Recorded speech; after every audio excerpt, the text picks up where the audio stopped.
Class 12 এর physics ক্লাসে স্বাগত জানাই। আজকের ক্লাসে আমরা কারেন্ট ইলেকট্রিসিটি যে চ্যাপ্টার রয়েছে তার লাস্ট লেকচার শুরু করছি। আগের যে দুটো ভিডিও আমরা করেছি সেখানে আগের লেকচারগুলো রয়েছে। তো দেখো আজকের ক্লাসে যেটা মেনলি আমরা পড়াবো সেটা হচ্ছে মুক্ত ইলেকট্রন এবং তার সঙ্গে মুক্ত ইলেকট্রনের বিচলন বেগ। তো তোমরা সবাই জানো যে আমরা যে কারেন্ট ইলেকট্রিসিটি পড়ছি সেখানে মেনলি কি করে কারেন্ট জেনারেট করানো হয়, তো সেই ব্যাপারটা আমাদের এখানে শিখতে হবে যে কি করে আমরা কারেন্ট তৈরি করছি। তো আগেই যে ক্লাসগুলো হয়েছে সেখানে বলা হয়েছে যে আমরা একটা বিভব প্রভেদ সৃষ্টি করছিলাম এবং সেই বিভব প্রভেদের যে ধনাত্মক বিভব, সেই ধনাত্মক বিভব থেকে ঋণাত্মক বিভবের দিকে কারেন্টের একটা ফ্লো হয় এবং অটোমেটিক্যালি যেটা হয় যে ঋণাত্মক বিভব থেকে ধনাত্মক বিভবের দিকে ইলেকট্রনের ফ্লোটা ঘটে। তো এখানে আমাদের যেটা জানতে হবে যে যে ইলেকট্রনের ফ্লোটা ঘটে সেটাকে কিন্তু বেসিক্যালি আমরা বলি ফ্রি ইলেকট্রন বা মুক্ত ইলেকট্রন। তো আমরা যারা পরমাণুর গঠন সম্বন্ধে জানি, পরমাণুর গঠন তো আমরা আগের ক্লাসগুলোতেও পড়েছি বা কেমিস্ট্রিতেও তোমরা পরমাণুর গঠন পড়েছো, সেখানে নিশ্চয়ই দেখে থাকবে যে সেখানে আমরা দেখেছিলাম যে নিউক্লিয়াস থাকে যে কোনো একটা পরমাণুর মধ্যে এবং সেই নিউক্লিয়াসে থাকে কি না প্রোটন থাকে আর নিউট্রন থাকে। প্রোটন পজিটিভ জিনিস আর নিউট্রন নিউট্রাল জিনিস, নিস্তড়িত। এবং তার বাইরে যে কক্ষপথগুলো থাকে সেখানে ইলেকট্রনগুলো ঘুরে বেড়াচ্ছে বৃত্তপথে বা উপবৃত্তাকার কক্ষপথে। আমরা দেখব যে ইলেকট্রনগুলো বাইরের কক্ষপথে ঘুরে বেড়াচ্ছে নিউক্লিয়াসের চারিদিকে। তো এখানে যে বিষয়টা হচ্ছে যে তাহলে ওই যে ইলেকট্রনগুলো বৃত্তাকার পথে নিউক্লিয়াসের চারিদিকে ঘুরে বেড়াচ্ছে, তাহলে সেই ইলেকট্রনের মুভমেন্টের জন্য কি কারেন্ট তৈরি হয়? এবং সেই ইলেকট্রন যেটা মুভমেন্ট ওখানে হচ্ছে নিউক্লিয়াসের বাইরে বা কোনো একটা পরমাণুর মধ্যে যে ইলেকট্রনগুলোর মুভমেন্ট দেখতে পাচ্ছি আমরা, যে ঘূর্ণন হচ্ছে ইলেকট্রনগুলো, তার জন্য যে কারেন্টটা পাই সেটাই কি এই কারেন্ট, যে কারেন্টটা আমরা এতদিন ধরে পড়াচ্ছি? তো বিষয়টা কিন্তু এমন নয়। এখানে একটা বোঝার বিষয় রয়েছে যেটা যে ইলেকট্রনগুলো তোমার পরমাণুর মধ্যে বৃত্তপথে বা উপবৃত্তাকার কক্ষপথে নিউক্লিয়াসের চারদিকে ঘুরে বেড়াচ্ছে সেগুলোকে আমরা বলছি বদ্ধ ইলেকট্রন বা বাউন্ড ইলেকট্রন। তার মানে কি না, ওরা কি হচ্ছে না, আমার যে ধনাত্মক যে আধান মানে প্রোটন, তার আকর্ষণের ফলে সেখানে কিন্তু একটা বৃত্ত গতি সৃষ্টি হচ্ছে। আমরা অপকেন্দ্র বল অভিকেন্দ্র বল পড়েছি এবং তার জন্য জানি যে এখানে কুলম্বের যে আকর্ষণ বল, সেই আকর্ষণ বলের জন্য এখানে একটা অপকেন্দ্র বলের সৃষ্টি হয় এবং তার জন্য কিন্তু ইলেকট্রনগুলো বৃত্তপথে ঘুরতে পারে। তো তার ফলে কিন্তু এখানে একটা ফোর্স কাজ করছে ইলেকট্রন এবং প্রোটনের মধ্যে এবং তার ফলে যেটা দাঁড়াচ্ছে যে ওদের মধ্যেকার যে আকর্ষণ বল, সেই জন্য আমরা ইলেকট্রনগুলোকে কিন্তু মুক্ত ইলেকট্রন বলতে পারছি না, ওগুলো কিন্তু বদ্ধ ইলেকট্রন। তার মানে কিনা ওই ইলেকট্রনগুলোকে আমরা কিন্তু যখন খুশি যেখানে খুশি আমাদের ইচ্ছা মতো চালনা করতে পারি না, ওই ইলেকট্রনগুলোর একটা নির্দিষ্ট গতিপথ রয়েছে। তাহলে কোনগুলোকে আমরা ফ্রি ইলেকট্রন বলবো, মুক্ত ইলেকট্রন বলবো? সেগুলোকেই বলবো যেগুলো এই আকর্ষণ বলের বাইরে চলে গেছে, মানে পরমাণুর মধ্যে আর নেই, পরমাণুর বাইরে যে সমস্ত ইলেকট্রন চলে গেছে তাদেরকে আমরা বলছি ফ্রি ইলেকট্রন। তাহলে দুটো জিনিস একটু বোঝার চেষ্টা করো। যেমন ধরো যে আমার কাছে রয়েছে একটা নিউক্লিয়াস, ধরো এটা একটা নিউক্লিয়াস, নিউক্লিয়াসের মধ্যে আমরা দেখেছি কি থাকে, প্লাস প্রোটন থাকে আর নিউট্রন থাকে, ঋণাত্মক নিউট্রন, এবং তার বাইরে যে কক্ষপথগুলো রয়েছে সেখানে থাকছে ইলেকট্রনগুলো। ধরে নাও এটা আমার একটা ইলেকট্রন রয়েছে এখানে। তো এই প্রোটন ইলেকট্রনের মধ্যে কি রয়েছে, একটা আকর্ষণ বল কাজ করছে, বিপরীত আধান পরস্পরকে আকর্ষণ করে আমরা জানি, এবং তার জন্য একটা অপকেন্দ্র বলের সৃষ্টি হচ্ছে এবং যার ফলে দেখাচ্ছে কি না আমাদের এই ইলেকট্রনটা একটা বদ্ধ পথেই ঘুরছে। তার মানে কি না এই ইলেকট্রনটাকে আমরা বলছি বদ্ধ ইলেকট্রন বা বাউন্ড ইলেকট্রন। অনেক সময় আমরা এই বহিস্থ কক্ষপথে যে ইলেকট্রনগুলো ঘোরে তাকে আমরা কিন্তু যোজ্যতা ইলেকট্রনও বলে থাকি। সেটাও তোমরা নিশ্চয়ই জানো যে একদম বহিস্থ কক্ষপথে যে ইলেকট্রনগুলো ঘুরবে তাদেরকে আমরা নাম দিচ্ছি যোজ্যতা ইলেকট্রন। এবং সেগুলো দেখা যাচ্ছে কি নির্দিষ্ট একটা শক্তি স্তরের মধ্যেই ঘোরে, মানে এই যে ইলেকট্রনটা একটা বদ্ধ পথ বরাবর ঘুরছে এখানে কিন্তু কোনো রকম পোটেনশিয়ালের ডিফারেন্স নেই, বিভবের কোনো প্রভেদ নেই। এই বৃত্তপথ বরাবর বিভব কিন্তু একই, মানে শক্তিটা একই, এই প্রতিটা কক্ষপথে শক্তি এক। এই প্রথম কক্ষপথ যেটা আমি এঁকেছি সেখানে যদি শক্তি একরকম ধরো U1 হয়, তাহলে পরের কক্ষপথে শক্তি E2, তারপরে যদি কক্ষপথ থাকে তাহলে E3। মানে ডিফারেন্ট কক্ষপথ হলে কিন্তু শক্তিগুলো বদলে যাবে, কিন্তু প্রতিটা কক্ষপথের শক্তি একই হবে বলতে এটার যদি E1 হয় শক্তি, এই বদ্ধপথের শক্তি যদি E1 হয়, তাহলে কিন্তু পুরো বদ্ধপথ জুড়ে ইলেকট্রনটা যেখানেই থাক না কেন তার শক্তি কিন্তু E1ই হবে। তারপরেরটা যদি শক্তি স্তর E2 হয়, তাহলে এখানে এই তৃতীয় যে কক্ষপথটা আমি এঁকেছি এখানে যদি ইলেকট্রন থাকে তাহলে তার শক্তিও কিন্তু E2ই হবে, এইটা বলতে চাইছি। এবং একদম লাস্ট মানে আউটার মোস্ট অরবিট, যেটা একদম লাস্ট কক্ষপথে যে ইলেকট্রনটা থাকবে, যে ইলেকট্রন বা যতগুলো ইলেকট্রন থাকবে সেগুলোকে আমরা বলছি তাহলে যোজ্যতা ইলেকট্রন। এইবারে আমরা যদি কোনোভাবে এই ইলেকট্রনটাকে মানে বাইরের কক্ষপথে থাকা ইলেকট্রনটা, যে ইলেকট্রনটার দূরত্ব নিউক্লিয়াসের থেকে একটু বেশি, তো তার প্রতি নিউক্লিয়াসের যে আকর্ষণ বল সেটা নিশ্চয়ই একটু কম হবে। দূরত্ব বেশি হলে আমরা জানি আকর্ষণ বল কমে যায়। তার মানে কি না, বহিস্থ কক্ষপথে থাকা যে ইলেকট্রন তার উপর প্রোটনের যে আকর্ষণ বল সেটা একটু কম। তার ফলে কি হচ্ছে, আমি যদি বাইরে থেকে একটা শক্তি প্রয়োগ করে দিই ওই ইলেকট্রনটার উপরে, কোনো রকমভাবে কোনো একটা এনার্জি আমি ধরলাম ইলেকট্রনটার উপরে আমি যদি অ্যাপ্লাই করে দিই, তাহলে আমি ইলেকট্রনটাকে বাইরে বার করে নিয়ে আসতে সক্ষম হব। তখন কিন্তু ইলেকট্রনটা আর আমার এই প্রোটনের কথা শুনে চলবে না, মানে এই বৃত্তপথে কিন্তু সে আর ঘোরাঘুরি করবে না। সে কিন্তু এবার হয়ে গেল কি না, সে হয়ে গেল ফ্রি ইলেকট্রন বা মুক্ত ইলেকট্রন। বুঝা গেল? তাহলে আমরা এখানে যদি আমাদের প্রশ্ন করে যে মুক্ত ইলেকট্রন ব্যাপারটা কি, খুব সংক্ষেপে বলছি একবার, আমি এতক্ষণ ধরে অনেক কথাই বললাম, খুব সংক্ষেপে যদি প্রশ্ন করা হয় যে মুক্ত ইলেকট্রন কি জিনিস, তাহলে আমরা বলবো যে গুড কন্ডাক্টর যেগুলো, যেমন ধরো রূপো বা কপার, তামা, এগুলো আমরা জানি যে খুব মানে তড়িতের সুপরিবাহী। তাই সেই সমস্ত ধাতু পরমাণুর একেবারে বাইরের কক্ষের যে ইলেকট্রনগুলি তার উপর পরমাণুর কেন্দ্রকের মানে নিউক্লিয়াসের আকর্ষণ বল অতিমাত্রায় নগণ্য হয়। বুঝা গেল? এর ফলে ওই ইলেকট্রনগুলো সহজেই আমাদের পরমাণুর যে কক্ষপথ সেখান থেকে কিন্তু বিচ্ছিন্ন হয়ে যেতে পারে, এবং এই বিচ্ছিন্ন হয়ে যাওয়া যে ইলেকট্রনগুলো সেগুলোকেই আমরা বলছি ধাতু মুক্ত ইলেকট্রন। বুঝে যাচ্ছে তাহলে? এবং সেই ইলেকট্রনগুলোকেই আমরা একটা বিভব প্রভেদের মধ্যে চালনা করার ফলে আমাদের কারেন্ট তৈরি হচ্ছে। তাহলে তোমাদের প্রশ্ন হচ্ছে, তাহলে এই যে ইলেকট্রনটা ঘুরছিল ভিতরে, তাহলে তার জন্য কি কারেন্ট তৈরি হয় না? তার জন্য কারেন্ট তৈরি হয়, কিন্তু সেই কারেন্টটা অন্য কারেন্ট। মানে আমরা যে কারেন্টটা ওহমের সূত্রের জন্য V=IR যে সূত্রটা পড়লাম এবং সেখানে যে আইটা, সেই আইটা কিন্তু এই আই নয়। বদ্ধ পথে থাকা ইলেকট্রনের জন্য যে কারেন্টটা তৈরি হয় তাকে আমরা বলি বাউন্ড কারেন্ট। সেটা অন্য জিনিস, সেটা আমরা পরবর্তীকালে অন্য কোনো সময় করব। কিন্তু আজ যেটা বলছি সেটা হচ্ছে যে ইলেকট্রনটা বিচ্যুত হয়ে বাইরে চলে গেল, তার জন্য যে কারেন্টটা আমরা পাবো সেটা আমাদের ওহমের সূত্র অনুযায়ী যে কারেন্টটা, সেই কারেন্টটা পাবো অনলি আমরা এই ফ্রি ইলেকট্রনের জন্য। আচ্ছা, তাহলে গেল, মোটামুটি বোঝা গেল যে হোয়াট ইজ ফ্রি ইলেকট্রন বা মুক্ত ইলেকট্রন কি জিনিস।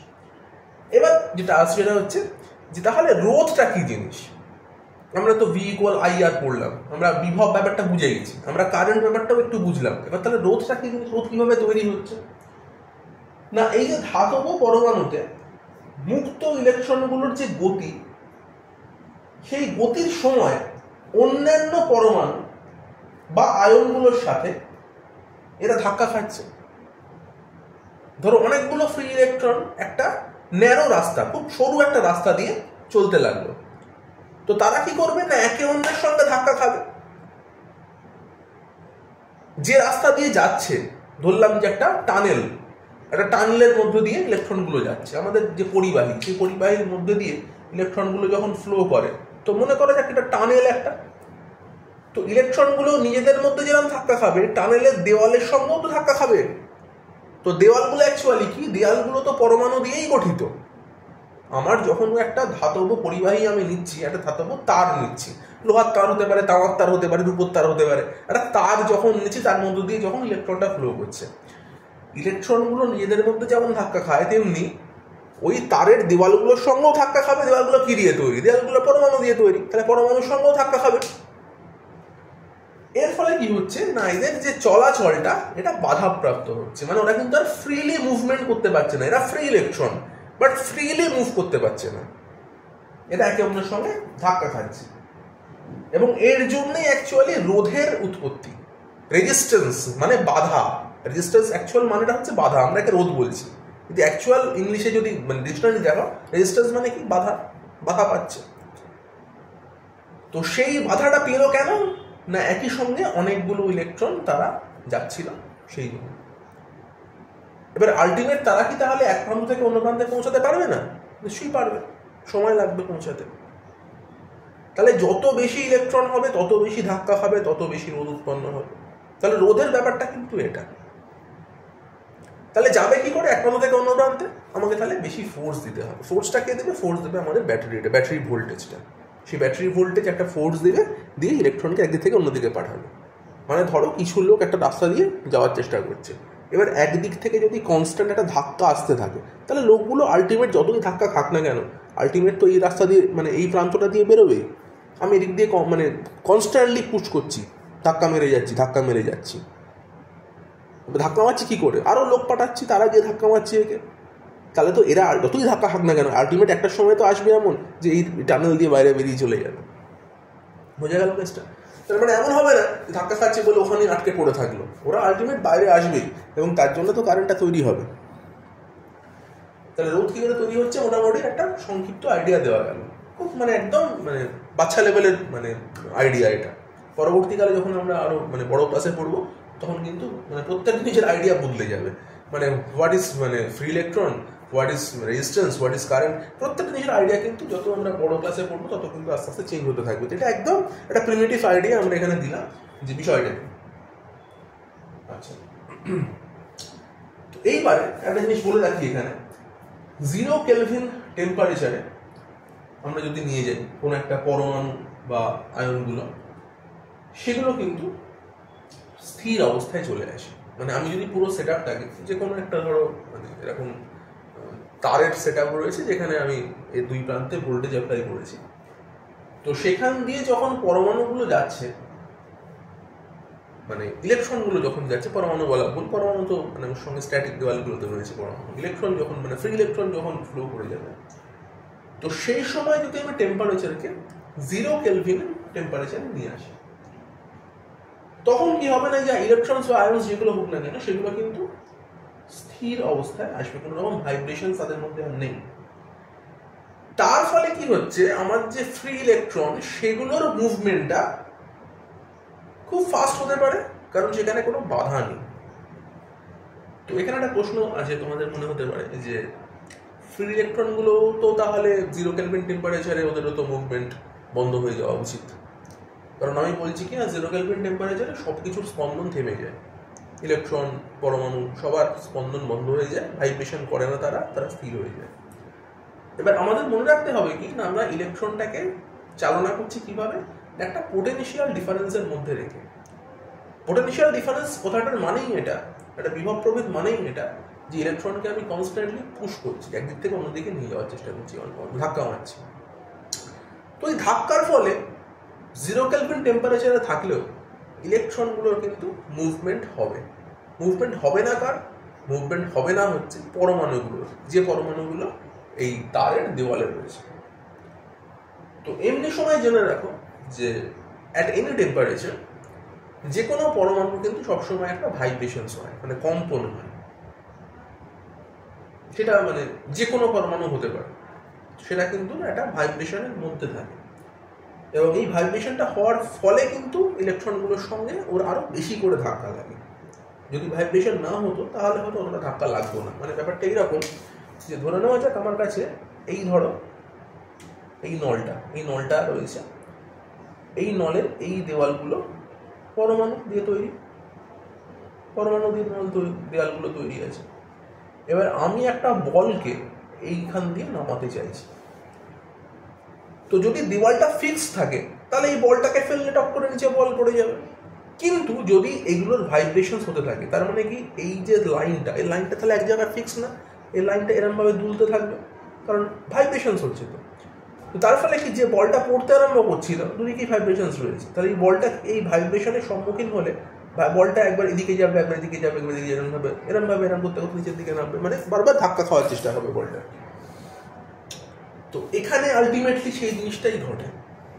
আমরা হয়তো চোখে মানে খালি চোখে দেখতে পাই না, কিন্তু ব্যাপারটা এইরকম যে ওই দেওয়ালের যে পরমাণুগুলো সেগুলোর ভাইব্রেশনের সঙ্গে সঙ্গে যে ইলেকট্রনটা ফ্রি ফ্লো হচ্ছিল সেগুলো ধাক্কা লাগে বলে আরো বেশি করে কিন্তু রোধের সৃষ্টি হয়।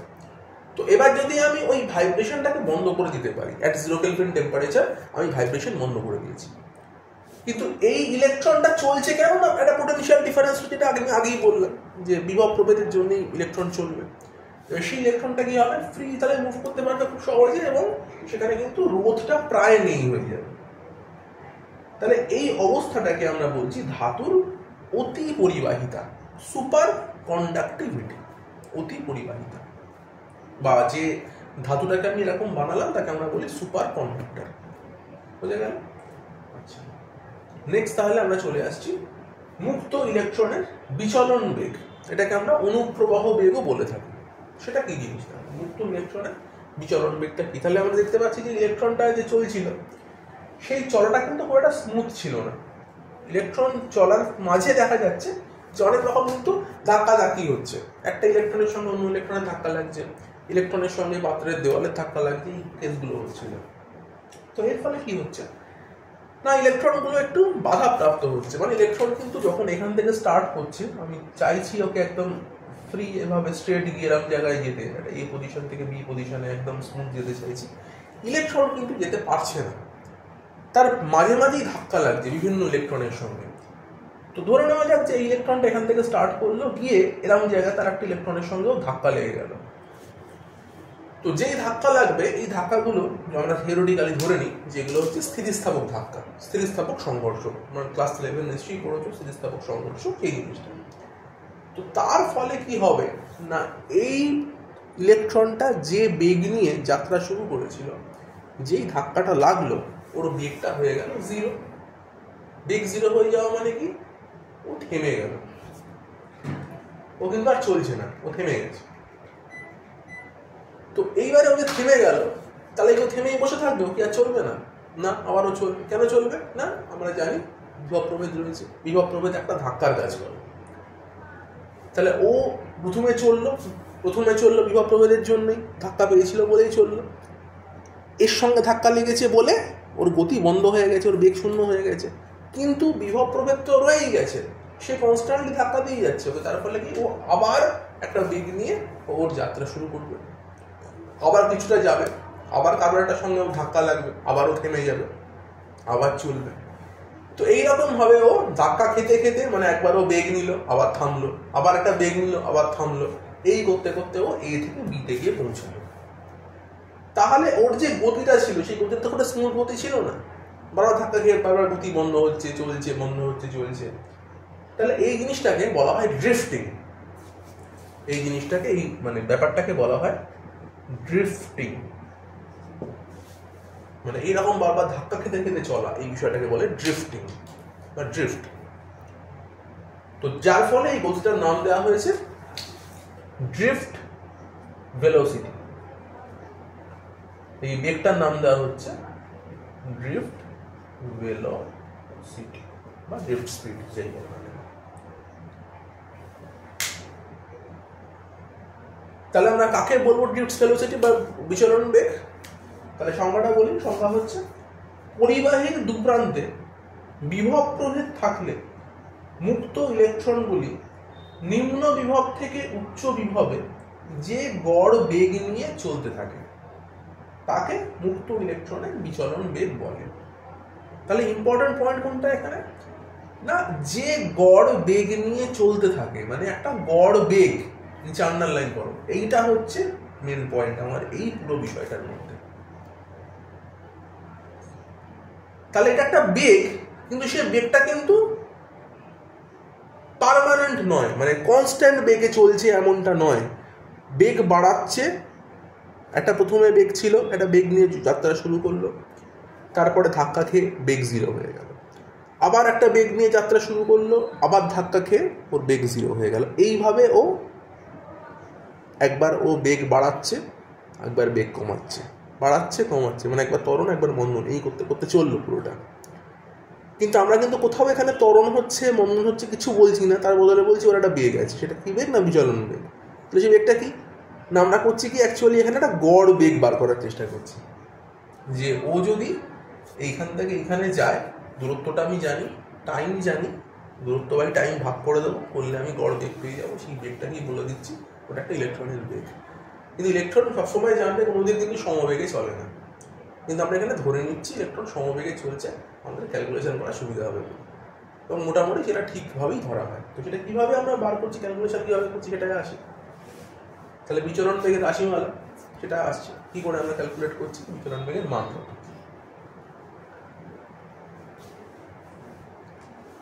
তো এই ধরো আমার কাছে একটা টিউব রয়েছে, তাহলে এটা একটা পরিবাহী তার, যে তারের মধ্য দিয়ে ইলেকট্রনটা ফ্লো করবে, তাহলে এর মধ্যে দিয়ে ধরে নেওয়া যায় যে ইলেকট্রনটা ফ্লো করে যাচ্ছে, এইভাবে ইলেকট্রন যাচ্ছে। এই যে তারটা আমি নিয়েছি তার লেন্থ আমি ধরে নিচ্ছি ভিডি, ভিটা suffix D, D for drift, drift velocity বিচরণ বেগ, তাই জন্য ডিটা সাফিক্সে আছে, ভিটা বেগ। তো আমি এখানে বলছি আমার ভিডি হচ্ছে তারের দৈর্ঘ্য। তো তুমি এক্ষুনি বলবেই তো, বলুন স্যার বিচলন বেগ, তাহলে আবার দৈর্ঘ্য বলছেন কেন? বলছি তার কারণ আছে। ব্যাপারটা এরকম যে আমি যদি দৈর্ঘ্য বাই সময়, লেন্থ বাই টাইম করি, তাহলে সেটা একটা বেগ হয়ে যায়। এবার যদি আমি টাইমটাকে 1 করে দিই, তাহলে আমার দৈর্ঘ্যটাই বেগ হয়ে যায়। তো আমি এখানে ধরে নিচ্ছি যে ইলেকট্রনটা এখানে ছিল, সেই ইলেকট্রনটার এখানে যেতে 1 সেকেন্ড সময় লাগছে, মানে একক সময় লাগছে। তো একক সময় লাগলে আমি যে দৈর্ঘ্যটা অতিক্রম করব তাকেই তো বেগ বলবো, তাই জন্য আমি দৈর্ঘ্যটাকে ধরে নিচ্ছি বেগ। বুঝতে পারলেন? এবারে আরো কিছু কিছু কনসিডারেশন আমরা এখানে করব। যেমন আমরা ধরে নিচ্ছি এখানে একটা টার্ম আমরা নিচ্ছি, দৈর্ঘ্যটা মুছে গেল, লিখে নিচ্ছি আবার দৈর্ঘ্য, এটা দৈর্ঘ্য, ভিডি দৈর্ঘ্য। আরেকটা টার্ম নিচ্ছি আমরা এন। এনটা কি জিনিস?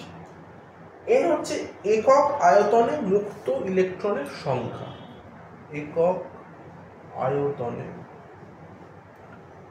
মুক্ত ইলেকট্রনের সংখ্যা, সেই পরিমাণ সংখ্যা এই আয়তনটার মধ্যে আছে। তাহলে এটা একটা চোঙ টাইপের জিনিস, একটা চোঙের একটা আয়তন থাকে আমরা জানি। তো সেই আয়তনের ব্যাপারটাকে যদি আমি একক ভেবে নিই, তাহলে যে কটা ইলেকট্রন ওর মধ্যে রয়েছে ওই একক আয়তনের মধ্যে, তার সংখ্যাটাকে আমি ধরে নিচ্ছি এন। এটা একটা সংখ্যা ঘনত্ব, কারণ না এটা একক আয়তনের সংখ্যা, তাই সংখ্যা ঘনত্ব বলতে পারি। তো এন মানে ইলেকট্রনের সংখ্যা ঘনত্ব, এটাও বলতে পারি। নেক্সট ই, যেটা ই হচ্ছে আমরা জানবো ইলেকট্রনের আধান, ইলেকট্রনের আধান। আর একটা জিনিস ধরবো সেটা হচ্ছে ই, ক্যাপিটাল এ। ক্যাপিটাল এ মানে হচ্ছে প্রস্থচ্ছেদের ক্ষেত্রফল, প্রস্থচ্ছেদের ক্ষেত্রফলকে আমরা বলছি ক্যাপিটাল এ। তাহলে এটা হচ্ছে প্রস্থচ্ছেদের ক্ষেত্রফল। তাহলে এই কটা টার্ম আমরা ধরছি। আর একটা টার্ম নিয়ে নেব আই। আই হচ্ছে প্রবাহ মাত্রা, সেটা তোমরা সবাই জানো, তারটির মধ্য দিয়ে প্রবাহ মাত্রাকে আই ধরছি। এটা তো মোস্ট ইম্পর্টেন্ট জিনিস, কারেন্ট যাবে যেহেতু আই কিনতেই হবে আমাদের। আর ভিডি বিচলন বেগ, সেটা আলাদা করে তো প্রথমেই বললাম, লিখেও রাখছি। ভিডি হচ্ছে বিচলন বেগ বা ড্রিফট ভেলোসিটি। তাহলে এই কটা টার্ম আমরা ধরে নিচ্ছি এখানে। আর এই হচ্ছে ছবি, যেখানে ইলেকট্রন এই পয়েন্ট থেকে এই পয়েন্টে যাবে। দুটো এই লিখেছি কেননা দুটো এরিয়া বোঝাচ্ছে। এ মানে পয়েন্ট ভেবো না যে এই পয়েন্ট থেকে এই পয়েন্টে যাচ্ছে, এমন না। এ ফর এরিয়া, ক্ষেত্রফল। আচ্ছা, এবার যেটা আমার বলতে হবে সেটা হচ্ছে একক সময়ে যে কটি মুক্ত ইলেকট্রন তারটির কোনো নির্দিষ্ট প্রস্থচ্ছেদের মধ্য দিয়ে অতিক্রম করে, তা ভিডি দৈর্ঘ্য বিশিষ্ট একটা চোঙের মধ্যে সীমাবদ্ধ থাকে। তাহলে ছবিটা যেটা এঁকেছি সেটাকে আমরা কিন্তু ভাষায় বলছি। এবার আবার বলছি, কি বললাম? একক সময় যে কটি মুক্ত ইলেকট্রন তারটির কোনো নির্দিষ্ট প্রস্থচ্ছেদের মধ্য দিয়ে অতিক্রম করছে, তা ভিডি দৈর্ঘ্য বিশিষ্ট একটা চোঙের মধ্যে সীমাবদ্ধ থাকে। তার মানে এটা বলে নেওয়া হলো যে 1 সেকেন্ডে ইলেকট্রনগুলো ভিডি দৈর্ঘ্য বিশিষ্ট একটা চোঙকেই একমাত্র সে ক্রস করতে পারে, 1 সেকেন্ডে সে ভিডি লেন্থই যেতে পারে, এইটা বলে নেওয়া হলো এখানে। ঠিক আছে, তাহলে ওই চোঙের আয়তন কত হবে? চোঙের আয়তন আমরা কি জানি? প্রস্থচ্ছেদের ক্ষেত্রফল ইন্টু উচ্চতা। তাহলে এখানে উচ্চতা কত ভিডি, ক্ষেত্রফল কত এ, তাহলে আমরা এখান থেকে বলতে পারি চোঙের আয়তন কত। তাহলে আমাদের চোঙের আয়তন সেটা হচ্ছে কত না এ ইন্টু ভিডি, এ ভিডি। আচ্ছা, তাহলে চোঙে এখন ইলেকট্রনের সংখ্যা কত? তাহলে চোঙের ইলেকট্রনের সংখ্যা সেটা কিন্তু আবার এন নয়, এনটা কি ছিল? এন ছিল একক আয়তনের সংখ্যা। তাহলে চোঙে ইলেকট্রনের সংখ্যা কত না, আমি যদি আয়তন দিয়ে গুণ করে দিই সংখ্যাটাকে, তাহলে হয়ে গেল তাহলে এন ইন্টু এ ভিডি। আমি আয়তন দিয়ে এনকে গুণ করে দিলাম, তাহলে ইলেকট্রনের সংখ্যা হয়ে গেল। এন ছিল একক আয়তন ইলেকট্রনের সংখ্যা, এবার যদি আমি আয়তন দিয়ে এনকে গুণ করে দিই তাহলে শুধুমাত্র ইলেকট্রনের সংখ্যা হয়ে যায়, হলো। আচ্ছা, এবার যেটা আমাদের করতে হবে সেটা হচ্ছে আমাদের এখান থেকে কি করতে হবে না, কারেন্ট বার করতে হবে। কারেন্ট মানে আমরা কি জানি? Q by T. এটা জেনে রাখো, কারেন্ট মানে কিউ বাই টি, এটা সবাই জানে। চার্জ পার টাইম মানে কারেন্ট হয়। তাহলে আমি চার্জ পেয়ে গেছি, একে যদি টাইম দিয়ে ভাগ করে দিই তাহলে এখান দিয়ে কত কারেন্ট যাচ্ছে সেটা আমরা বার করতে পারবো, তাই তো? তাহলে এখানে কি বলতে হবে আমাদের, যে এনএভিডি সংখ্যক ইলেকট্রন, এই যে এনএভিডি, এই সংখ্যক ইলেকট্রন একক সময় তারটির যে কোনো প্রস্থচ্ছেদকে অতিক্রম করে। তাহলে একক সময় অতিক্রান্ত তড়িৎ আধান যেটা, সেটাই তো আমার প্রবাহ মাত্রা, এটা লিখলাম এখানে। একক সময়ে তারটির মধ্য দিয়ে অতিক্রান্ত তড়িৎ আধানকেই আমরা বলি প্রবাহ মাত্রা। প্রবাহ মাত্রা ডেফিনিশন এটা। তার মানে যেটা হলো, আমরা বলতে পারি যে আমাদের যে কারেন্ট সেটা মানে কত না এন ই এ ভিডি। আমি জাস্ট ইলেকট্রনের চার্জটা এখানে গুণ করে দিলাম, আর একক সময় বলে দিচ্ছি বলে আমি এটাকে 1 করে দিয়েছি, তার ফলে কি আই ইকুয়াল কিউ। এবার তুমি বলতে পারো যে স্যার এনএভি তো ঠিকই ছিল, এটা ইলেকট্রনের সংখ্যাই, তাহলে এই সংখ্যার সঙ্গে আপনি আবার মানে ই কেন গুণ করতে গেলেন? মানে এটা তো ঠিক আছে, ইলেকট্রনের সংখ্যাই তো এটা, তো এর সঙ্গে ই কেন গুণ করার দরকার হলো? দরকার হলো এই জন্য, তোমাকে ধরো বলা হয়েছে যে কোনো জায়গায় 5টা ইলেকট্রন রয়েছে, তাহলে ইলেকট্রনের আধানের পরিমাণ কত?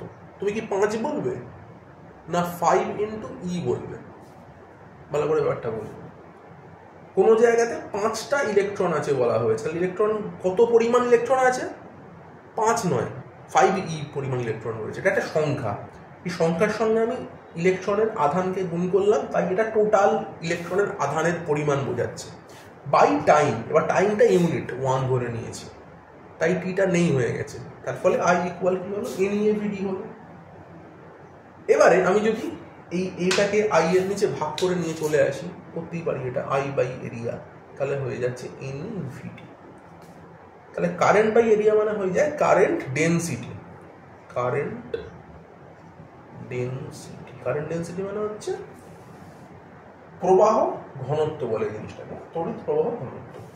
দেখে আমরা জে দিয়ে লিখবো, তাহলে জে ইকুয়াল হয়ে যায় এন ই ভিডি। তাহলে এই জিনিসটা হচ্ছে আমাদের বিচলন বেগের রাশিমাল। তাহলে বিচলন বেগের মান যদি জানতে চাই ভিডির মান কত, তাহলে হচ্ছে জে বাই এন। তাহলে এই যে ভিডিটা আমরা লিখছি, ভিডি মানে হচ্ছে জে বাই এন, তাহলে এটাই বিচলন বেগের মান।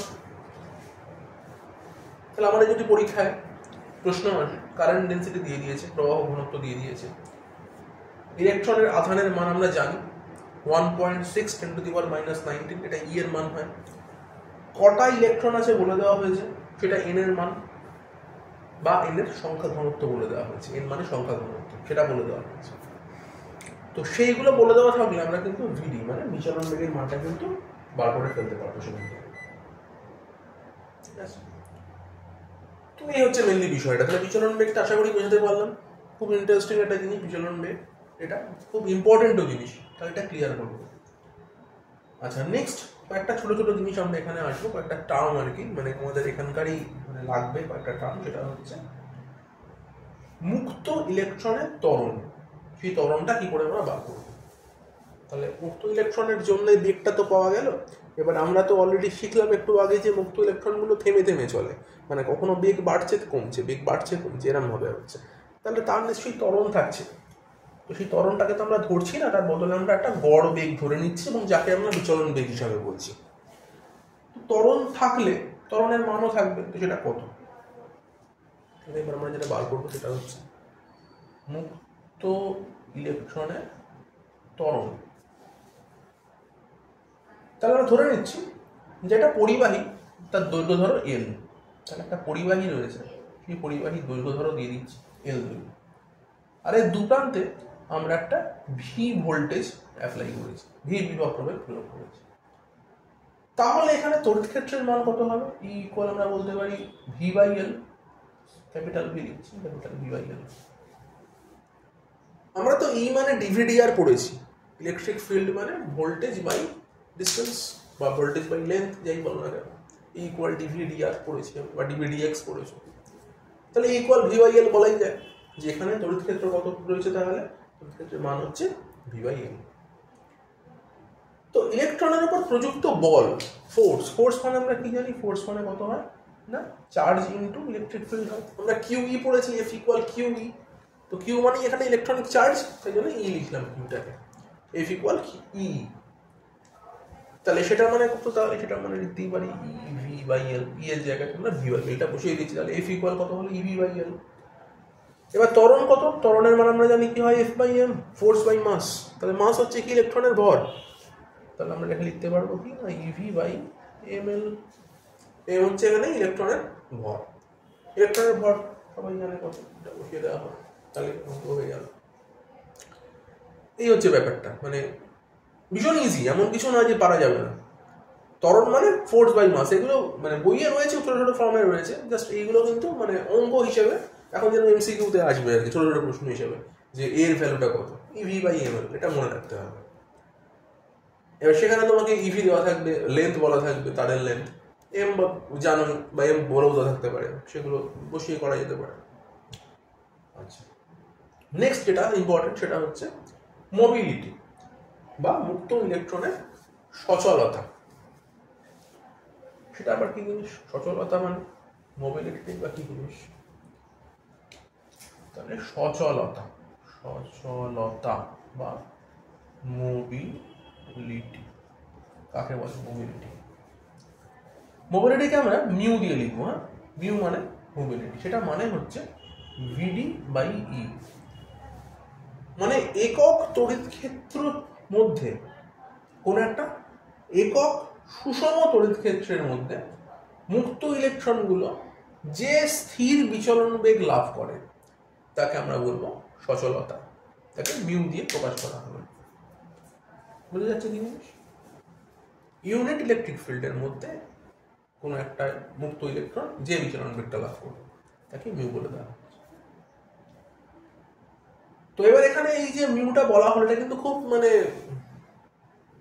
ব্যাপারটা কিরকম, আমরা ক্লাস 11-এ ঘর্ষণ পড়েছিলাম। ঘর্ষণ বল তোমরা দেখেছো। ঘর্ষণ বলে কি হয় না, দুটো তল একে অপরের সংস্পর্শে যখন আসে তখন একটা তল অন্য তলের সাপেক্ষে যখন গতিশীল হওয়ার চেষ্টা করে তখন অপর তলটা সেই গতির বিরুদ্ধে একটা বাধা দেয়, গতির বিরুদ্ধে এবং বিপরীত দিকে, মানে গতিটা যেদিকে হতে চাইছে তার উল্টো দিকে একটা বাধা দেয়, এবং তার ফলে কি হয়, ঘর্ষণ বল তৈরি হয়। তো এখানে এই সচলতা ব্যাপারটা সেটা কিন্তু কিছুটা ওই ঘর্ষণ বল টাইপের একটা জিনিস, এবং ওখানে ঘর্ষণ গুণাঙ্ক আমরা মিউ করেছিলাম, এখানেও দেখো সচলতাকে আমরা মিউ দিয়ে লিখছি। তো এখানে কি হচ্ছে না, একটা ইলেকট্রন, মুক্ত ইলেকট্রন, সে একটা পরিবাহী তারের মধ্য দিয়ে যাচ্ছে, এবং একটা পাইপের মধ্য দিয়ে যখন মানে কোনো কিছু যায়, যেমন ধরো যদি জল যায় বা কোনো রকম লিকুইড যাই ফ্লো হয় না কেন, তো সেখানে আমরা মানে দেখেছিলাম, আমরা যখন মানে লিকুইডের জিনিসপত্র পড়েছিলাম ক্লাস 11-এ, আমরা সেখানে সান্দ্রতা প্রচুরটান পড়েছিলাম। তো সেখানে সান্দ্রতায় দেখবি যেটা হয়েছিল, যে একটা তরল আর একটা তরলের উপর দিয়ে যখন প্রবাহিত হতে যায় তখন এটা বিপরীত দিকে বল প্রয়োগ হতে পারে, বা একটা তরল যখন কোনো একটা কঠিনের সংস্পর্শে আসছে, দুই তলের মধ্যে একটা বাধা বল কাজ করছিল, যাকে আমরা সান্দ্রতা বলছিলাম, সেখানে আমরা সংযোগ চাষঞ্জন এইসব বলগুলো পড়েছিলাম। তো এখানে ইলেকট্রনগুলো যখন কোনো একটা পাইপ বা কোনো একটা পরিবাহীর মধ্য দিয়ে ফ্লো হওয়ার চেষ্টা করছে, সেখানেও কিন্তু এরকম একটা বাধা বলের ব্যাপারটা চলে আসে।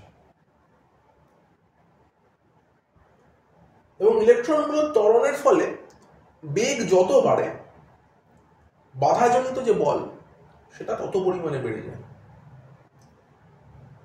তো এরকম একটা যখন সাম্যাবস্থা যখন আসে, ইকুইলিব্রিয়াম পজিশন, তখন কি হবে না, ওই ফোর্সটা দেখা যায় যে বিচরণ বেগের সঙ্গে একটা প্রপোর্শনেট আকার ধারণ করে। তো এইরকম বিষয়টা যে আমার ধরো যে আমি একটা ইলেকট্রনকে একটা ফোর্স দিচ্ছি চালনা করার জন্য, তো সেখানে কত পরিমাণ ফোর্স আমরা দিই, আমরা আগেই বললাম যে ই পরিমাণ ফোর্স আমরা দিই। তো সেটা হচ্ছে প্রপোর্শনাল টু ভিডি। আমি যত পরিমাণে ফোর্স দেবো তত আমার বিচরণ বেগ বাড়বে।